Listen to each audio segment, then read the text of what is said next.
Hi, welcome back to another Hour with Crowder with me, your host Crowder. Like, share, subscribe, and comment. If you're already a subscriber, go ahead and ding the bell so that you can get all of my latest podcast interviews every Tuesday.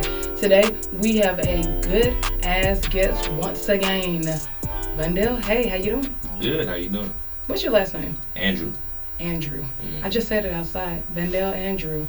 That's such a prestige, strong name. Vandell. It goes good with this damn wine too. Haven't tasted it, but we're gonna pop this open tomorrow night. Anyways, I've known you for a little bit of research that I've done on your social media and all of that stuff. Could you give the audience a little bit about what you do, how you came upon this wine, and just a little bit of background about yourself? Okay, so first thing is I'm a musician. Okay. Born and raised in New Orleans, Louisiana. That's where the whole, music thing started. That's kind of a part of the whole, just growing up in New Orleans. Everybody plays an instrument, we played football in the hood and we played music, So yeah, I started playing the saxophone at about 13 and been playing since then. I never stopped. And through playing shows at jazz clubs and weddings and different venues that you would have like that type of music, people always drinking wine.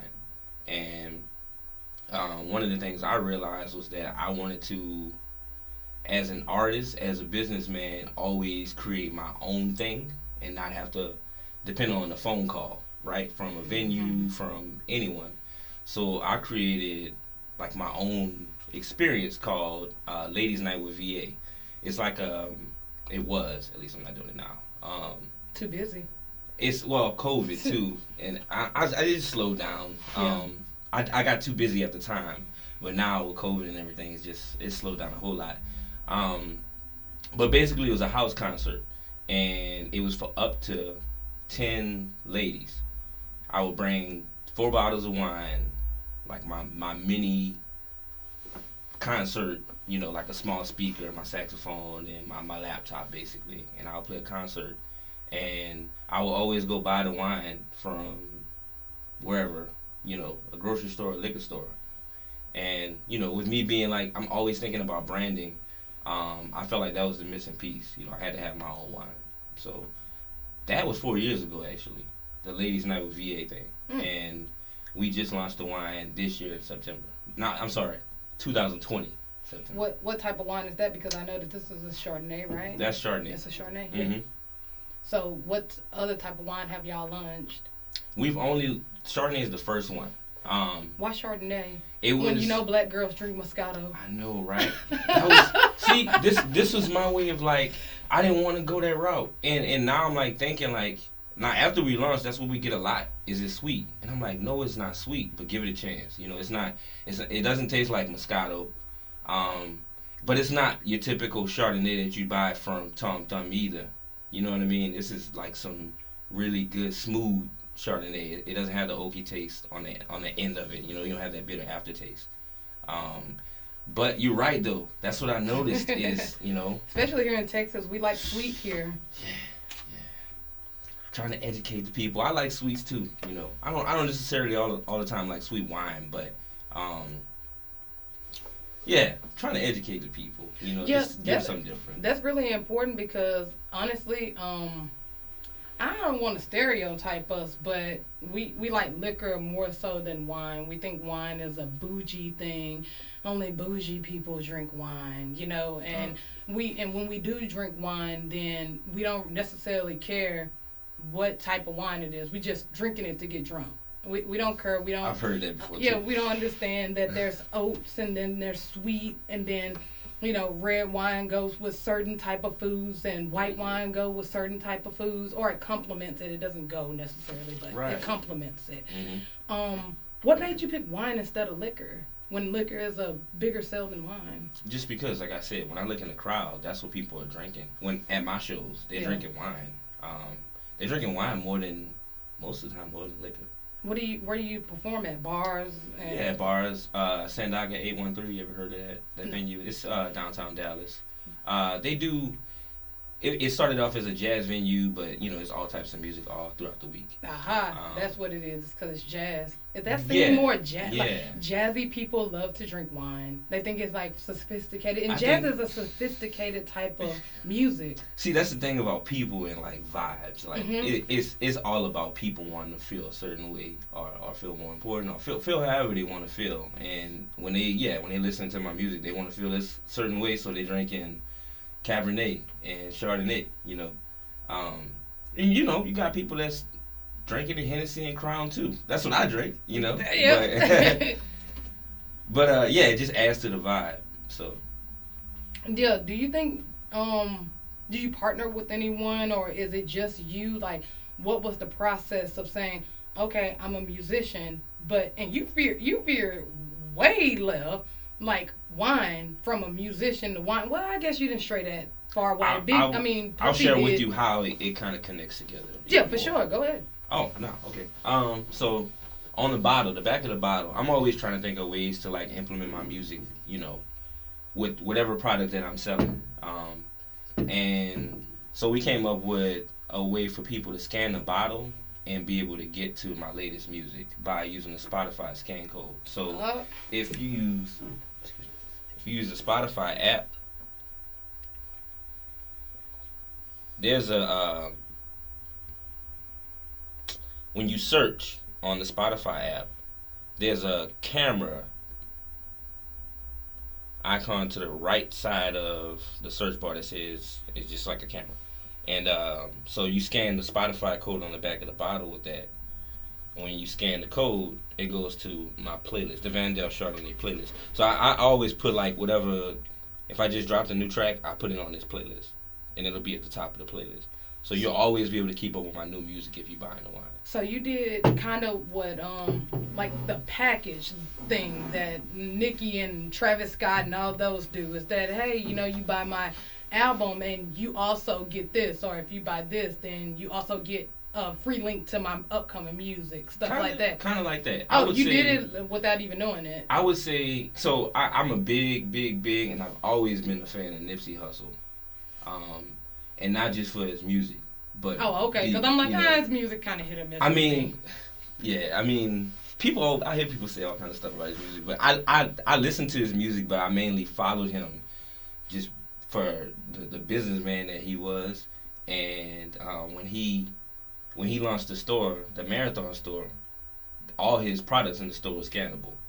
So if you bought a T-shirt, you could scan it, and you'd be able to get his new mixtape or whatever. So, yeah, shout out to Nipsey Hussle, R.I.P. Nipsey Hussle. That's definitely. Yeah, I like him more so for the business aspect, not so much of his music. It's not that it's bad music. It's just that I can't relate. I can't relate to riding with my woes in California. I just can't. I don't know. I can't. But do you want to partner with someone? Do you partner with someone right now? I partner with a company called KDM Global. They're based in Philadelphia. But why not New Orleans? Why didn't you partner with someone from your hometown? That was just the opportunity that presented itself, basically. Okay. But they're based in Philly, and they have a winery in California. That's where the wine is coming from. Yeah. So. Yeah, it makes sense. All those wineries and vineyards out there and stuff like that. It's an easy, accessible way of getting your product, and that's just where they are. That's where all the valleys and stuff are out there for those wine vineyards and stuff like that. Mm-hmm. But is there any competition in the field that you're doing like?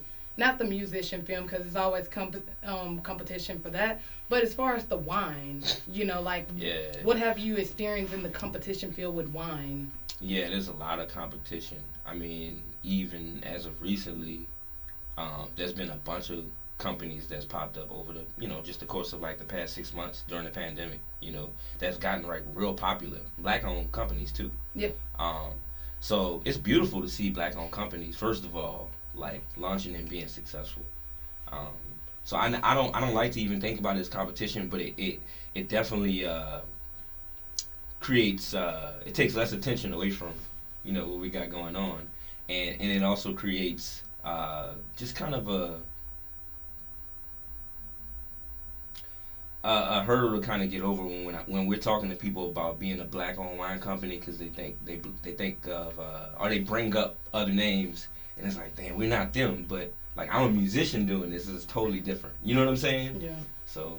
You said that you wanted to expound a little bit on why you connected the two together. A musician that's distributing wine. Oh, how did that come across like that? And, why did you decide to put them together instead of being their own separate entities? Because people don't buy these. I just released this November, and people don't buy CDs. You know what I mean? They stream, and they don't even download anymore. So that was just the way to get people to stream my music more. Yeah. How does distributing go? And like, do you just sell it yourself, or you kind of, I don't want to say backseat, because like when you do, like back in the day, CD, you pop open the trunk, hey, $5. Like, do you do that with your wine, or? I can't. Yeah, that's really? The challenge. You can't? No, I cannot. That's you the gotta challenge. have a liquor license for There's that? so much. Yeah, that's why it took 4 years. There's so much licensing involved with wine and alcohol. Period. You can't just sell alcohol out of the back of your trunk. Okay, I know that sounds crazy that I didn't know that, but I honestly thought if so. you own it, you should be able to when you think about it, but yeah, you can't. What was some of the process of that, what you're talking about? How, I can't sell this just out of my house. I have to actually put this in a store or do this way or whatever to stay in legal guidelines. Yeah, it's real sticky. We only sell online. Oh, okay. So, that's the only distribution at the time right now. If we wanted to sell in stores, then we would have to go through a distributor, which is something that's in the works. But we would have to go through a distributor. We wouldn't be able to just sell 7-Eleven X amount of bottles of wine or something. So that makes it challenging, because that's another gatekeeper. That's how I look at it. Yeah. The internet is definitely a gatekeeper, bro, because they're doing it so that you pay into the system. That's why they don't let you sell CDs out of your car or loose cigarettes, because they want that. They want their money. Everybody want their cut. Yeah, they want the tax. They're the mob. They want to take a little percentage of what you're selling, even though I've already put into the system by buying distribution regulations and buying the glass for it to go in and the stickers and all of this. But now you want me to pay every time I buy it, someone buys my wine. Right. That's what it's really about. Yeah. They don't want you to make a sale without them getting a cut. Yeah. Just like Italian mob bosses. That's exactly how it feels. When I first came up with the idea, I wanted to just be able to sell it from my merch table. Have a T-shirt, CD, and a bottle of wine, and I called TABC and told them about the idea, because you have to get licensed to do it. Yeah. And they laughed at me basically no, you can't do that. What do you? Get off my phone. Pretty much. Damn. There's so many words. Nah, you can't do that, man. We was talking a little bit about, off air about actually we said it on there, the Moscato thing, and how Chardonnay gets a bad rap because it's bitter and it has an aftertaste. What are some of the things that you've done to clear up that misconception about things like Chardonnay? Pairings, like when it goes good with this meal, you don't think about the taste of the Chardonnay as much. You think about how it tastes with the meal. Something as simple as eating white chocolate with Chardonnay. Totally changed your experience. You're a Louisiana man, so it makes sense that you went with Chardonnay, because Chardonnay pairs really well with fishes. It does. Like fish and seafood and shit like that. Mm-hmm. So is that the reason why you picked Chardonnay? No, I just thought it was the most. I knew we had to start it. We were gonna start off with one varietal at first. We didn't want to do, red.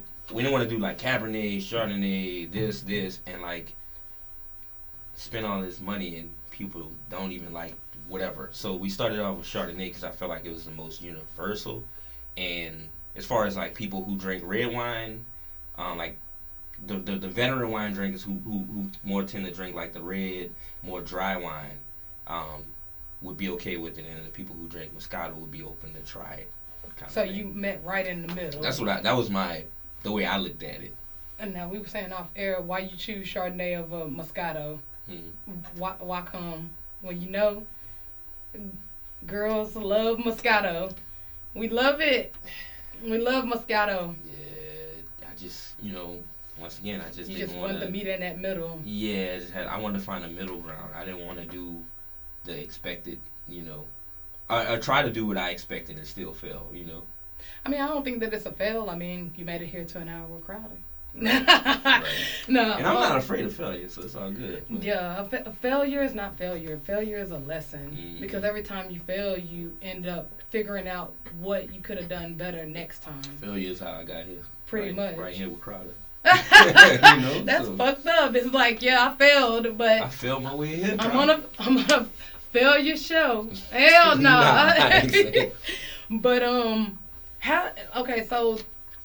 Tell me the difference in a cheap wine and a expensive wine. Can you? Like, what is the difference? Deep. I'm not, and I'll say this. I'll make this disclaimer. I'm not a wine pro. Connoisseur. Yeah. My wife. So that's another thing. My wife loves wine. Is she the one who pushed you into it? We should sell wine. We both talked about it, and the way I looked at it is I always buy her a bottle of wine when I go to the grocery store. If I'm buying groceries, I just buy her a bottle of wine, right? That's sweet. And once again, I'm buying this wine. Why not buy my own wine? You know what I mean? That's how I looked at it. So, but I would say the difference that I've noticed, it's the difference, I mean, in anything. Like when you drink cheap liquor, you know what I mean? There's certain things that you have to deal with when you're drinking cheap liquor versus things you have to deal with when you I was about to say smoking, when you drinking more of the higher end. And the same thing with whatever you smoking too. You know what I'm saying? Like if you that's a big thing. So it's the same thing. I mean, that's an exotic Chardonnay. Yeah, 12%. 12.5. Yeah, 12.5. Yeah. Did you know that the alcohol with wines, the alcohol content goes up if the grapes are grown in a warmer climate versus a colder climate? That makes sense. Yeah, because it's fermented. It just ferments better. Because that's all that this shit is just fermented fruit. Right. That's all it is. I know. I went to prison just making that little hooch. And I've been to prison. Yeah. Dang, making hooch. I mean, I didn't make hooch. You ain't heard that. No, I'm out of prison. Yeah, we made hooch. I'm out of prison. I ain't gotta fucking be with them. But yeah, you ferment the fruit. You put a little bit of sugar in it. You put in a dark, cold space.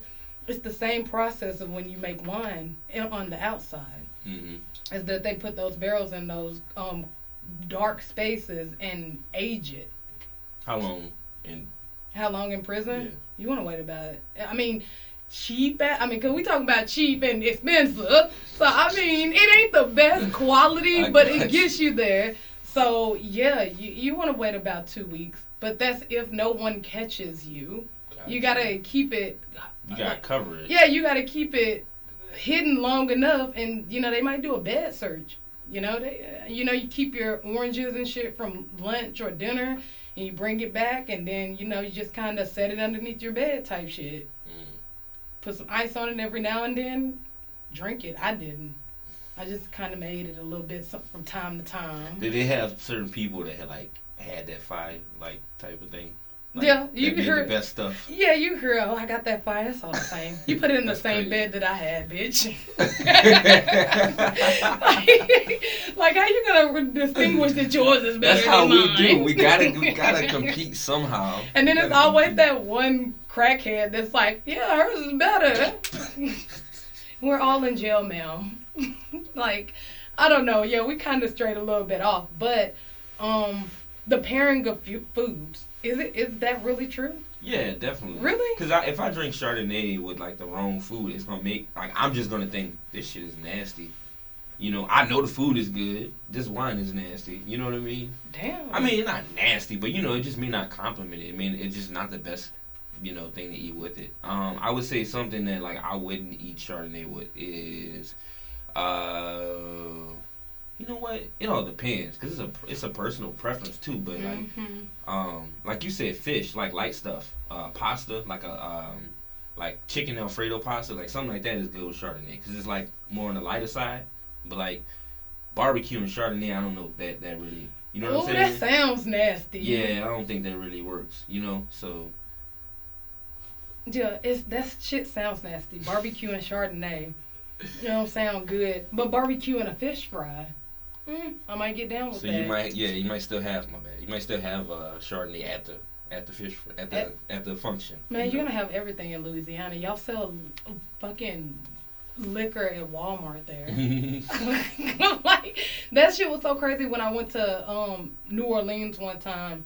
Not New Orleans, but I think I went to Shreveport, and they had liquor in Walmart. Yeah. I was in heaven because, I'm red state down here. We believe in Jesus, and he coming back every Sunday. And that's why? That's why it's not on Sundays? Yeah. He coming back on Sunday? No. No. Oh. He ain't coming back on Sunday, but we're a religious state. So we deem Sunday as the religious day of the week. You shouldn't be getting wasted on Sundays as opposed to every other day when he told you don't get drunk at all. Right. So it's like, oh, no, we're going to uphold this one day of the week to Jesus standards and every other day just get hillbilly drunk. That's how we is as a red state. That's how we're we religious. Are as humans, period. Boy, we be faking. Yeah. That's another story.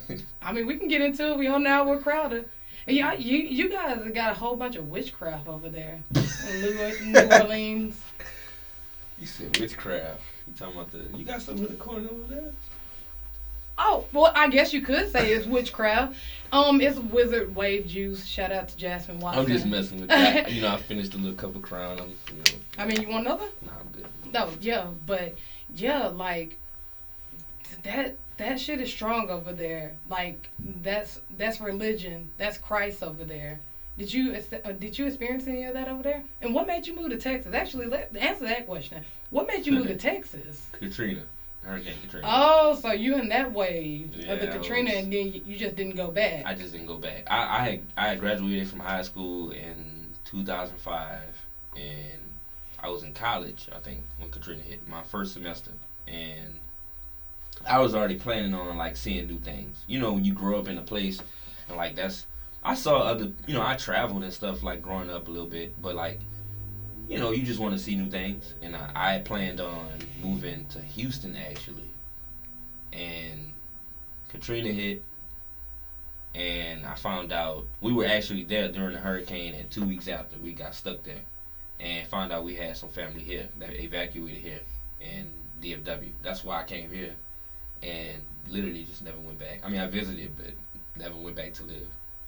Do you think that and this is a little bit off topic, but do you think that, Beyonce got a lot of controversy with the Formation video?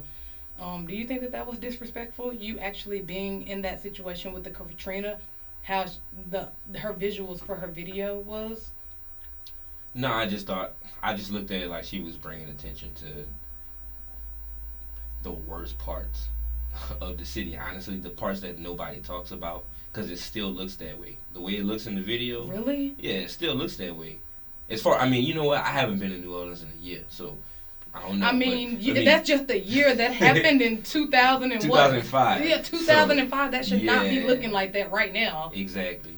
So the tourist areas, of course, they didn't look that way. They looked.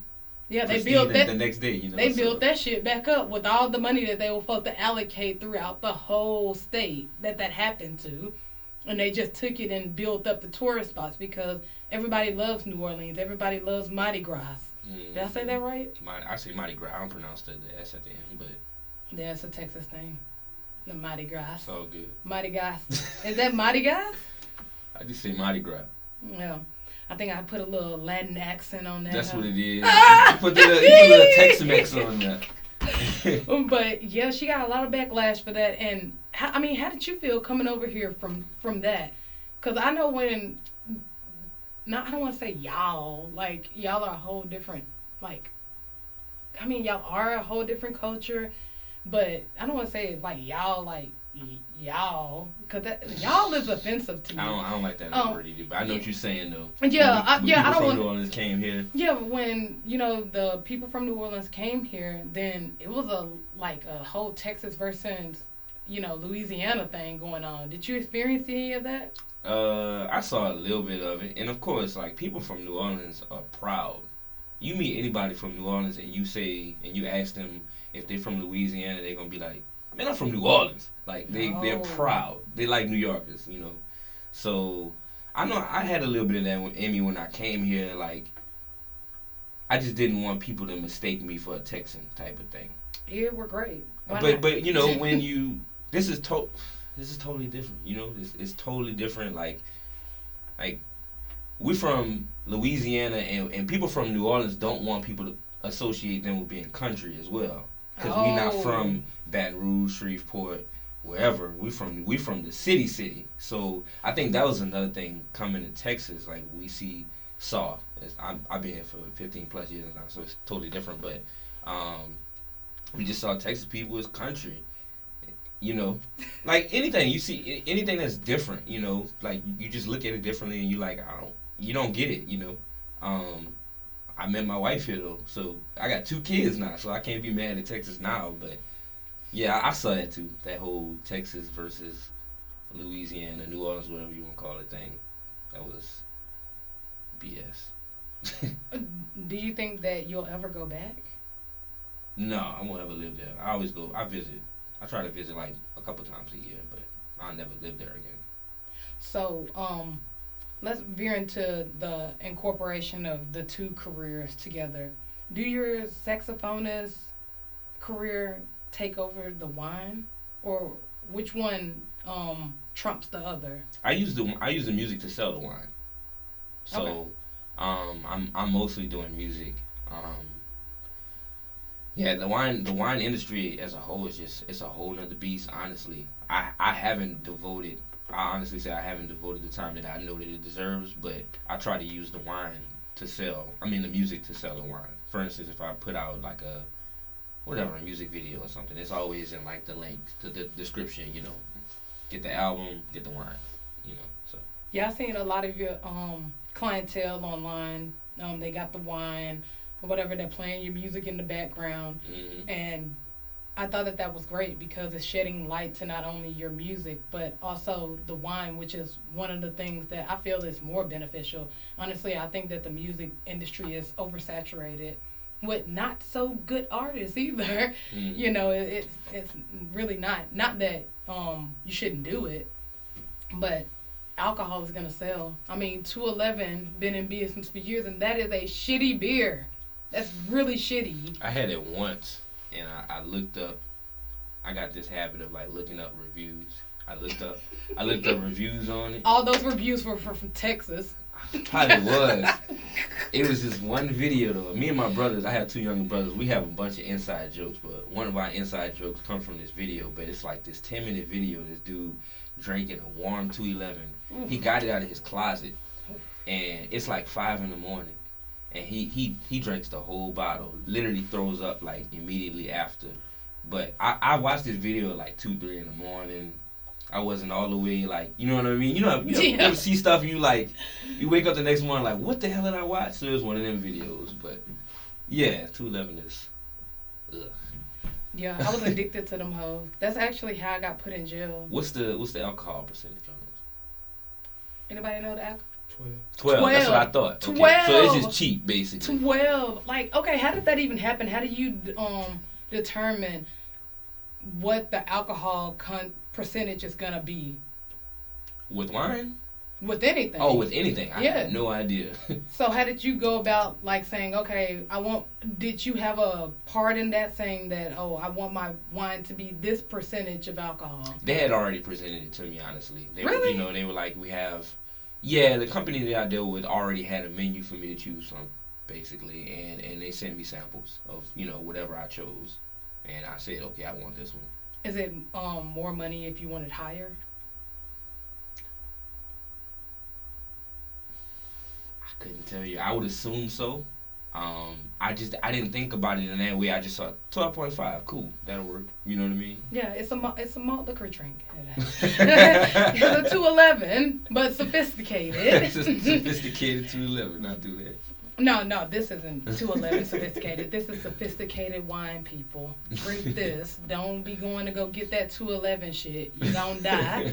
But yeah, I was addicted to 211. That's how I got put in jail. Dang. Yeah, I had mixed 211 with some what's that shit with the gold specks in it? The gold. Oh, I just saw it on Superbad. What is it? Gold Slugger. Yeah. Is it Gold Slugger? Gold Slugger is something like it's Gold Slick. Gold Slick. It's Gold Slick. Okay. Yeah. What's Slogger? I heard Slogger in that movie. I guess. That's probably where I got it from, Gold Slugger. But it's a Gold Slick, and yeah. I went to go rob a liquor store. Not for the money, but for the wine. For the 211 and the Gold Slick. No, I actually stole something very stupid. I got like Smirnoff vodka instead. Yeah, I went to go try because I was an alcoholic. So yeah, you know, I was like, okay, and I was like on a whole bunch of drugs and everything like that. So I just went to go do a snatch and run. Do you know what a snatch and run is?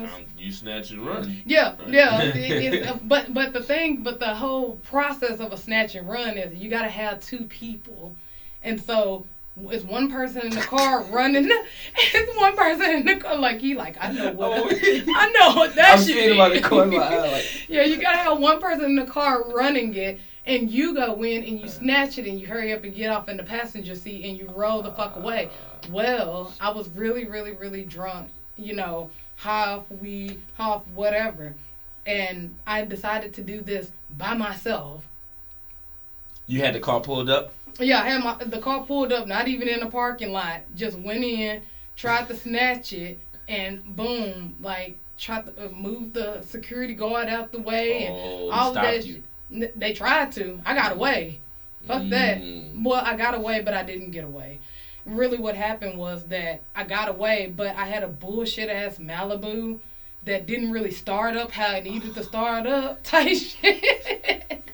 And so I started it up. I got it going, but I had to, like, rev the gas up a little bit. But whenever I revved the gas up a little bit, then it made this noise. And I skirked away, and... cops get free coffee from Quick Trip. Well, the liquor store is exactly across the street from the Quick Trip, and just at that time, there was a cop there.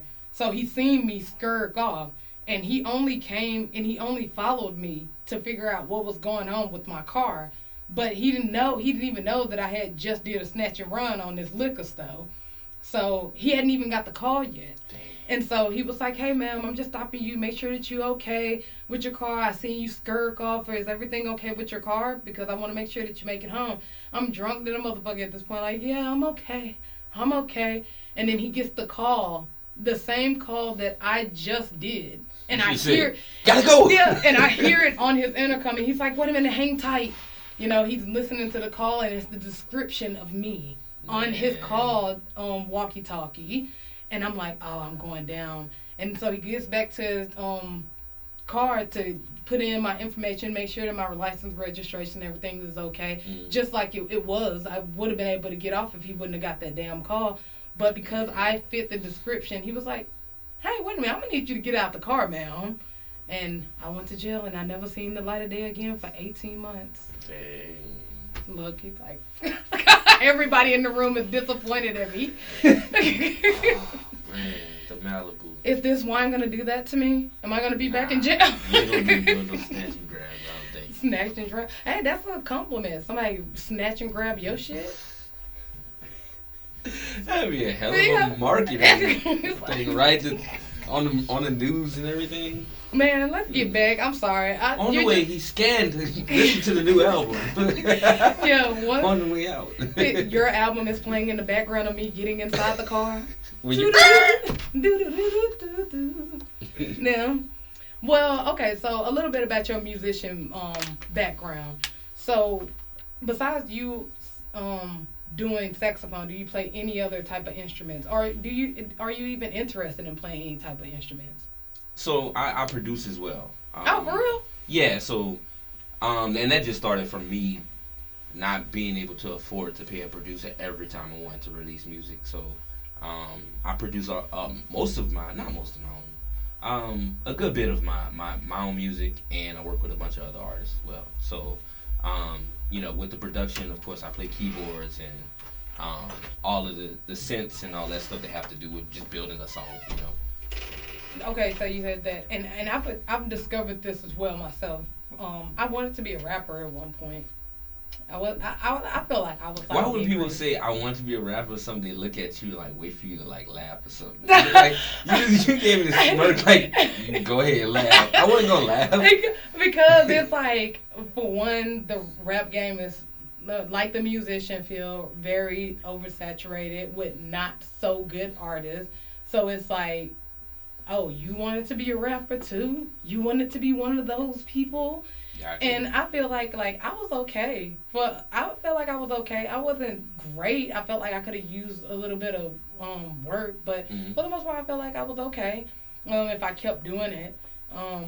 But yeah, you're talking about producing and playing different type of instruments. How long does it exactly take you to? Do you produce your own stuff right now? Yeah. How long does that take? It all depends. I mean, it may take 15 minutes. It may take a month or two. What does a 15-minute production song sound like? It all depends on the idea, because the song may just have a snap and some keyboards. You know what I mean? It may only call for that. Whereas another song may call for live strings, full, live band with a live drummer and a bass player, So it just all depends. That is one of the things that I've realized about the music industry, is that they don't really do live shit anymore. They do, but we don't notice it all the time. I think that's what it is. Sometimes it's presented in a way because the masses don't necessarily like. Back in the day, me and my brother talk about this all the time. Like back in the day, now it's like I want to be a rapper. Back in the day, it was I want to be a bass player. Like back in the day, like Earth, Wind and Fire. You know what I'm saying? So like those cats didn't read music. They were like a lot of them were street dudes that wanted to get into music, so they learn how to play an instrument. And now I think since playing an instrument it's getting back to those days, I guess, where it's cool again. But these big producers will hire full bands, to like work on these tracks, and you only hear this one producer's name, not knowing that he hired all these musicians, 20 musicians and background vocalists to like make this beat. You know what I mean? So it's just not presented in that way, but it's there. I didn't know that. It's there. I'm pretty much know that like people buy packages of like the certain effects that they want in their music. Like, okay, I want these strings. Okay, I'm gonna buy these strings. I'm not gonna go pay a violinist to play this little riff for me or whatever. What say you? That goes on too, and you know what? I actually have a sample pack out there as well, so I know that their musicians are making those. You're making them. Yeah. Blueface has a song called Obama. He on a music video he playing saxophone. That's me playing saxophone from a sample pack that I made. But, really? Yeah. So it's like, once again, like you ain't got that blue check for nothing. But yes, it's just presented in a different way, I would say. Do you get a little bit not discouraged, but a little bit salty about not being on the forefront of the not the music industry, but like that recognition from I'm the saxophonist in the back. I wouldn't have ever known that if it wasn't you saying it right here in front of me. Yeah, I've been doing this. Well, I've been playing saxophone since I was 12, 13 years old, and I'm 33 now. So I've been doing it for a long time. I've been releasing music for over 10 years, and independent. I went to school. Clap that up. I've learned. I've studied music. You know what I mean? Like I've learned everything. Not learned everything, but I've learned those things that people told me this is what you need to know, type of thing. And I've done my homework in every single way. As far as, saxophonists that came before me, to musicians who came before me, producers, and I still study every day. And it is kind of like disheartening sometimes when I watch a lot of interviews and I hear a rapper who's blown up at the time, who just made this crazy amount of money say, I've been rapping for 6 months. And it's like, dang, man, like I've been doing this my whole life, and while I don't care about fame, I can go to the grocery store and no one know who I am. I can tell them that because they play jazz music in the grocery store. So this has been a situation where I'll told somebody like, "Dang, that's my song playing," and they will not believe me. And it's like, do you ever flash the blue check at them? Nah, I don't ever prove anything. I don't ever try to prove anything, but it's like, dang, like the one time I could get the recognition, you still don't believe me. So yeah, like musicians, or at least this musician, I feel it sometimes because I do everything that an artist does, but I just play saxophone. And I get this other like, oh, you the other guy. But it's like, nah, I still do everything. I'm still the independent artist. I still do everything, go through the exact same process, if not more. I've put my life into it, and you know what I mean? For like, to never really get the recognition. I do get the recognition. You get the recognition. You get the recognition from people that understand, like, you get the recognition. That's exactly what it is. So it feels good because you get the recognition from the people who like who matter the most to you, kind of thing. But yeah, it's a trip, man. Like when I hear somebody say, I've been rapping for a year, and it's like, dang, I've been doing this shit for a long time. I just bought a house, and you, you know what I'm saying? Like, you just got 3 Lambos. And I'm like, damn, I'm trying to get the Tesla. Are you familiar with an industry plant? I've heard the term before, yeah. Yeah, most of those guys that blow up big, like Lil Nas X, most of those mumble rapper type of guys, they're industry plants. It's just somebody that the industry sees that they have a lot of followers, they're young, and they're profitable. And most of those guys get robbed out of their money. They're in 360 deals. Yeah. They don't make a lot. Like right now, you independent, so you make 100% of your money back. Right. Whatever you invest into it, it's cool because guess what? 100% of it is coming back. Right. Those guys, they're in 360 deals. So right. if they go out and go do a walkthrough and they got paid, they got to get 50%. They sell a T-shirt, 50%. They go out and tour, 50%. So it's some I feel like it's some benefits of not being that known person, and that's the one thing in the. I love it. Like I said, it's just when you looked over as someone who put in work, it's like that dude put in work. It's like, nah, I put in work. Yeah. But it's all good though.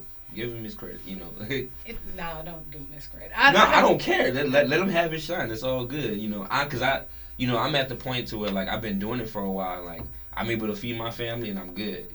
But yeah, it's still as a man, it's just like you look over like this dude here, man. He just got here. You know what I mean? Yeah, it's like the work, like the corporation industry. You've been working hard here for 10 years plus, and then they bring somebody outsourced in to be the manager, and you've applied for that position 3 times already, and you didn't get it, and now they outsource someone, and that's your manager, and then on top of that, they're 20 years old, and you've been working there for 10 years plus, and you're like 40. You know this company inside out. And that's horrible. Yeah, that's how it is. Like that. That's what that exactly is. And I honestly feel like in the black community, we don't appreciate, like maybe back in the day, like you talking about Earth, Wind, and Fire, when you could see live performance on stage, you could see the drummer, you could see the saxophonist, you could see the bass player. You recognize those guys because you've seen them, rather than now where everything is in a package deal. So you don't never really see them, especially on tour. Like, it's just the rapper on stage and they have the music in the background. I'll say this, it's like, another thing is, it's like, you mentioned, we were talking about like cheap liquor versus like expensive liquor. I mean, it's kind of like the same thing in music, to where like if you're an artist and you're trying to get started, you're more likely to get those packs. But like if you're Beyonce, you're going to call in the dude who made the pack type of thing. You know what I'm saying? So that's another thing. One of my favorite musicians, he's on so many records that I hear on the radio. He's a saxophone player, and when I tell people, they be like, "Damn, I didn't even realize that." But it's a dude named Terrace Martin. Shout out to Terrace Martin, by the way. He's from LA. A lot of people discovered him who didn't listen to jazz when Kendrick Lamar released "To Pimp a Butterfly." He produced all over the album. That's him playing saxophones and like all his musician homies playing on it as well. Thundercat and Robert Glasper and all them dudes. They all homies. And but these dudes play on records that are like on the radio. And once again, people don't notice it. Loyalty, you heard Loyalty, Rihanna? Yeah. That's Terrace Martin he playing like a vocoder thing in the background. It's like the main part of the song, but you don't notice it. Same thing with like the Kendrick Lamar stuff. Any saxophone stuff you hear, that's Terrace on saxophone, you know, and it's cool to like turn on the radio and hear it. It gives me, you know what I'm saying, like some kind of like something to look forward to. Like, man, you know, one of these days, the Blueface thing happened, but you know, I want to do a lot of those, you know. So I think it's well, let me circle back to the point that I was trying to make about like the music industry and black people. We don't praise the background musicians like we should. Mm. That only happens in rock. You had the white person about who plays the bass. Drummer, Jerry Mulligan. You tell them about Nirvana, and they know everybody on that hoe. You talk about, you know, like the production and To Pimp a Butterfly. They like, oh, that Kendrick Lamar song? No, but who's the saxophonist there? Oh, I don't know that nigga. Yeah. And then that nigga gets shite, you know, about, you know, he nobody knows him. Mm. And it's like that with most black, you know, black music. We don't appreciate the background music. Why? Because we don't see them on stage. We don't care about them, you know, and even the artists don't treat, you know, the background musicians or the vocalists Oh, yeah, so I've heard stories. Yeah, I heard bad stories about that. Yeah, they treat them like slaves, you know. They pay them off of exposure. Oh, this is just exposure. And it's just like, no, pay me. Pay me the money that you would any other person. You know, I don't understand that. Yeah, I was in band, so I understand how important background is. Everything plays its own little part. You know, you don't think, like, well, I think one year we played Pony. Genuine? Yeah. And, that shit got so long to be approved. But we played it for the football game.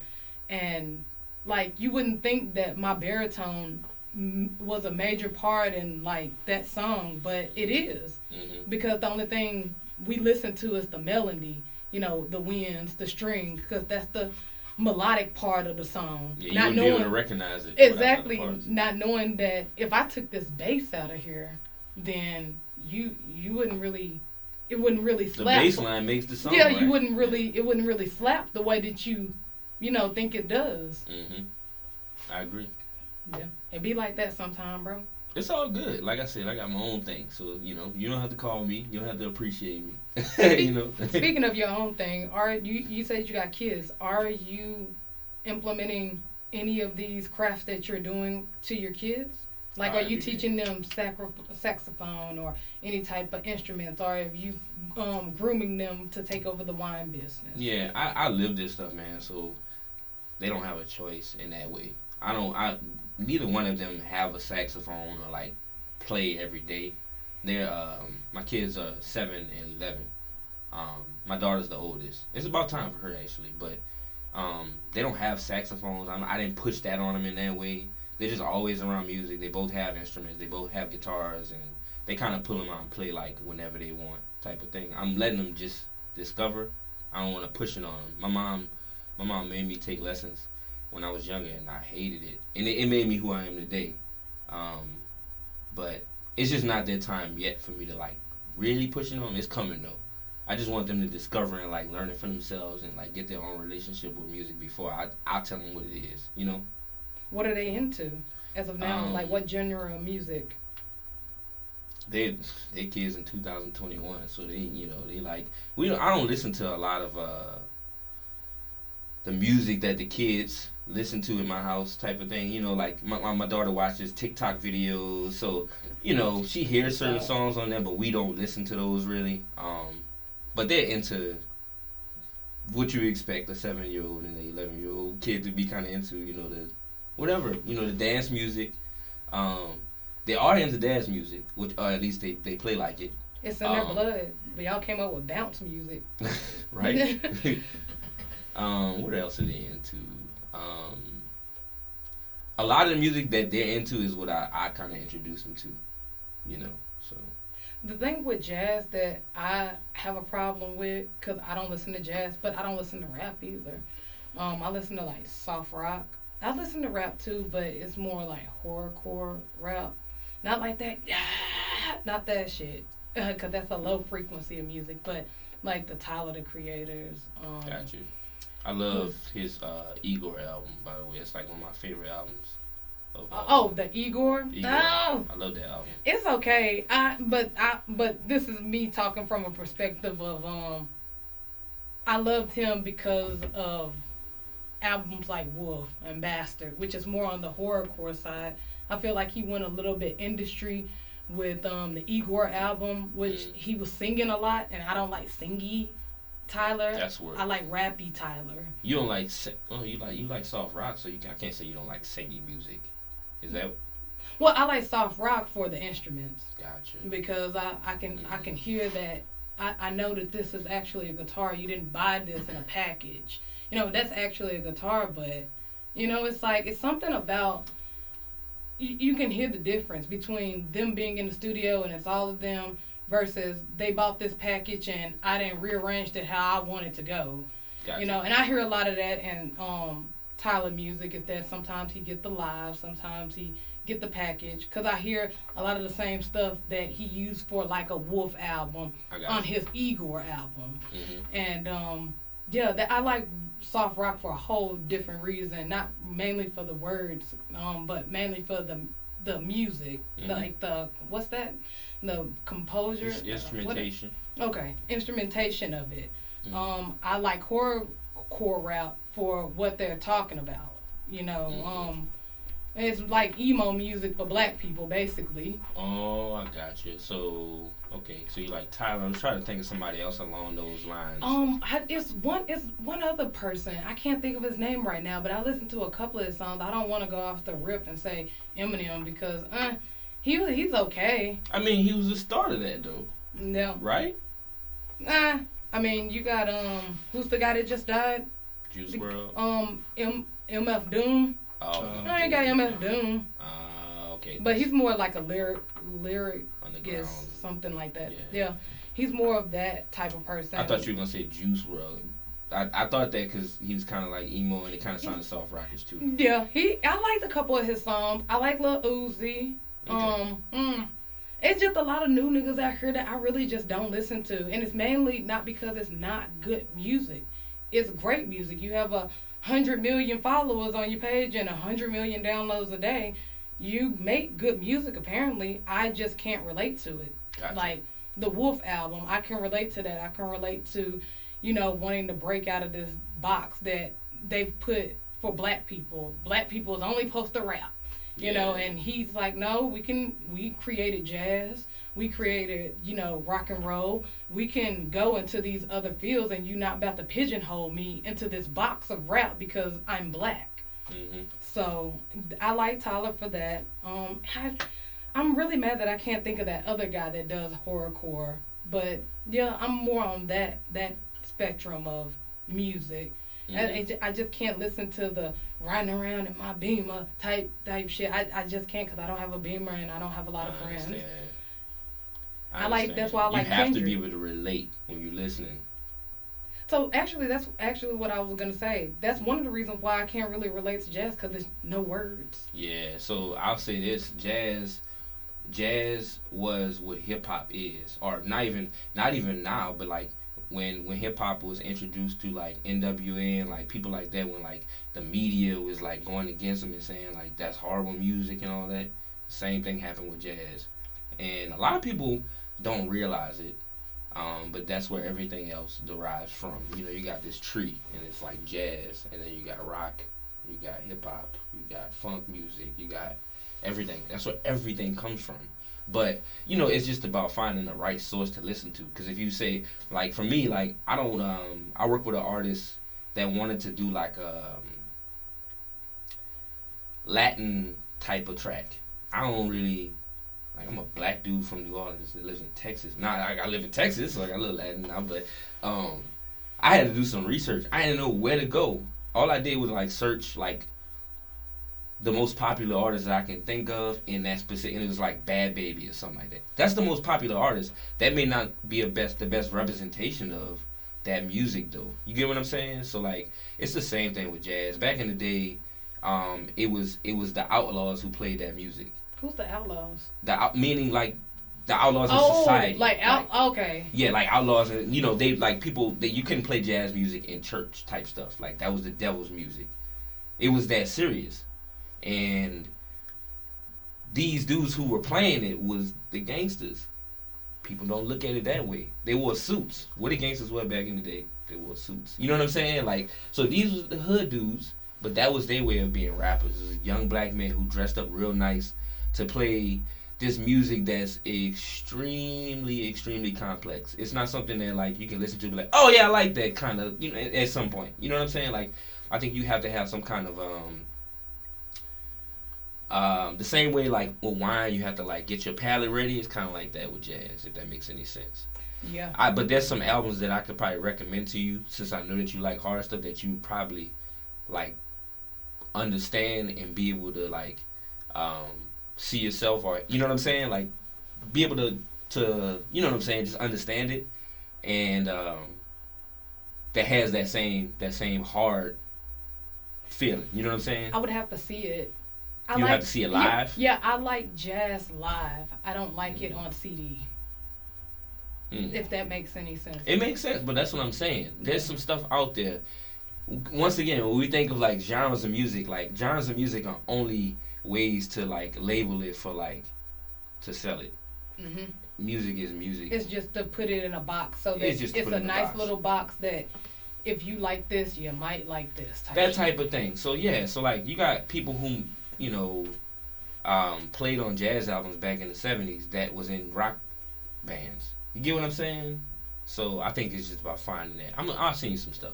So you say that your mom put you in lessons early on. Do you think that was to keep you out of trouble in the New Orleans scene? Because it's pretty rough out there. My mom had 3 boys, and that's why she put your ass. My mom had 3 boys. I was the oldest, and she said one time we went to like a clinic or something, and this white dude was just kind of like observing how well behaved we were, and he pulled it to the side and said, "Ma'am, you have 3 black boys. They're so well behaved.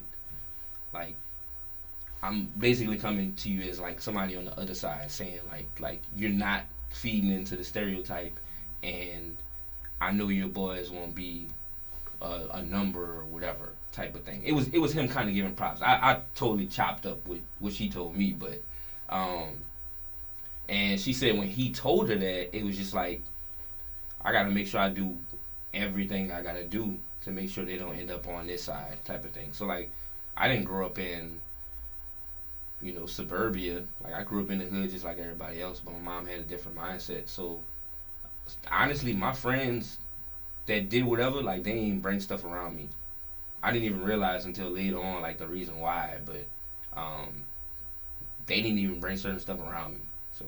And that's like the most complimentary friend, the one that know that you're gonna be something in life, and to keep you out of trouble, they don't even bring that drama to your shit. Man, at the time I was like, "Damn, it's my friend. Why he felt like he couldn't tell me that?"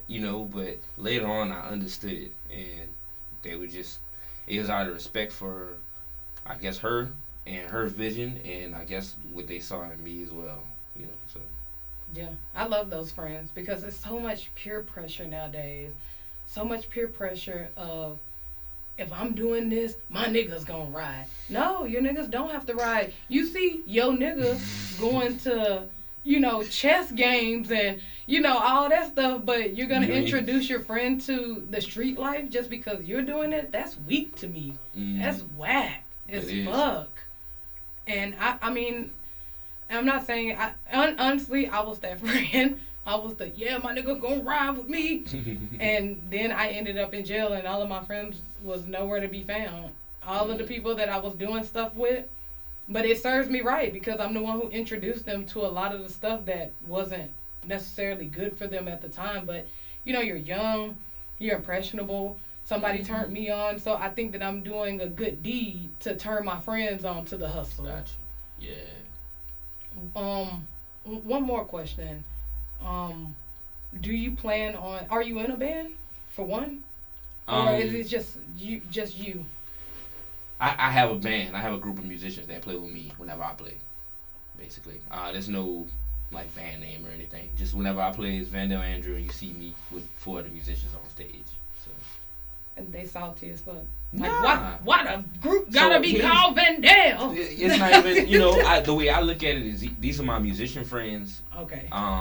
That are hired and paid very well when you play. Oh, all right. Well, so it's that type of thing. It makes it all better. We all making money. Anytime I call them, it's like we all making money type of thing. Yeah, so. It's not like I'm getting 80 and 20 and you guys split it.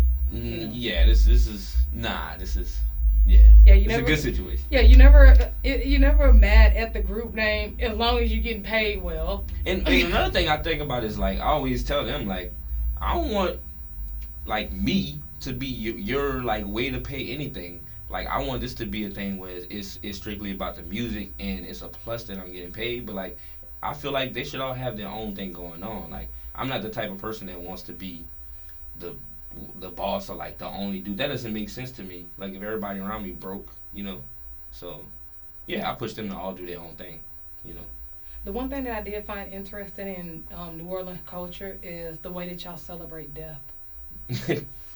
Instead of, here in Texas, it's all sad. Yeah, it's sad. It's gloomy. It's dark, and everybody crying, and we don't get chippered up until that recession when selling that fried chicken and them greens. But there's that too. There's that part in New Orleans. But then after, it's a party. We gotta celebrate that person that just went out. Man, you just reminded me. I won't go out like that. I live in Texas now, so I don't think about that stuff all the time. But really? I love that because it even says in the Bible that it's supposed to be a celebration of life, like the new life. Mm-hmm. This is the first life, but the second life is way better. Mm-hmm. And I think that y'all captured that. I think that comes from a lot of like the voodooism out there, even though they kind of paint it as a bad thing, but. Yeah. It's like I was just saying in a recent interview before yours. It's neutral. Voodooism and spirituality and all of that stuff is neutral. It's what you do with it. Right. Nobody ever talks about these pastors that be taking all y'all money, but the church in the hood and that shit looks all raggedy and the hood still looks raggedy, and these preachers is driving an hour away because they live in Los Colleen and they coming to preach over here in Dallas. They don't ever talk about that, but that's just what they did with it. It was just a bad take that they took from the Bible, and you can do that the same with voodoo. You can use it for good or evil. Right. It's neutral. The voodoo is neutral. Right.